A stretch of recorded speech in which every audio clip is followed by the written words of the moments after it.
Лето – лучшее время года для ремонта. К 1 сентября и ко Дню города в порядок приводят дороги округа. Постепенно ведутся и мелкие восстановительные работы. Капитальные реконструкции запланированы на середину текущего месяца. Все подробности у Юлии Аряниной. Второй этап реконструкции пристанционной площади идет полным ходом. До ума доводится круговая развязка, отделывается бортовым камнем. Посередине засеян газон, установят барьерные ограждения. По планам Химдора работы закончатся через неделю. О том, что пешеходы могут переходить здесь дорогу, говорит разметка на асфальте и дорожный знак «Зебра».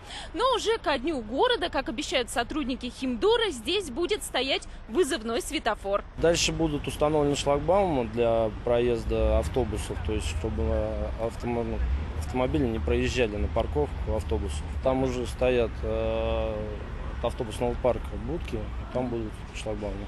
Напомню, первый этап начался в прошлом году в середине августа, закончился в конце сентября. Сделали расширение пристанционной площади, убрали торговые павильоны. Помимо реконструкции этой площади сейчас ведутся мелкие работы, ремонтируются колодцы.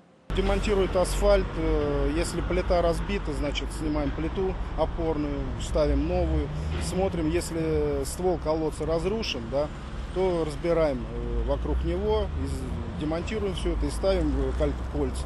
Снимать асфальт приходится на расстоянии от 1 до 2 метров от люка. Работают над колодцем от 2 до 8 часов. В зависимости от сложности трудится над ним 5-7 человек.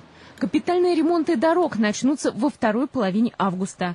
Это улица Заречная в Новогорске. Также заасфальтируют несколько грунтовых дорог в микрорайонах. Ну а пока ведутся ямочные ремонты. Юлия Арянина, Алексей Козеров, служба новостей.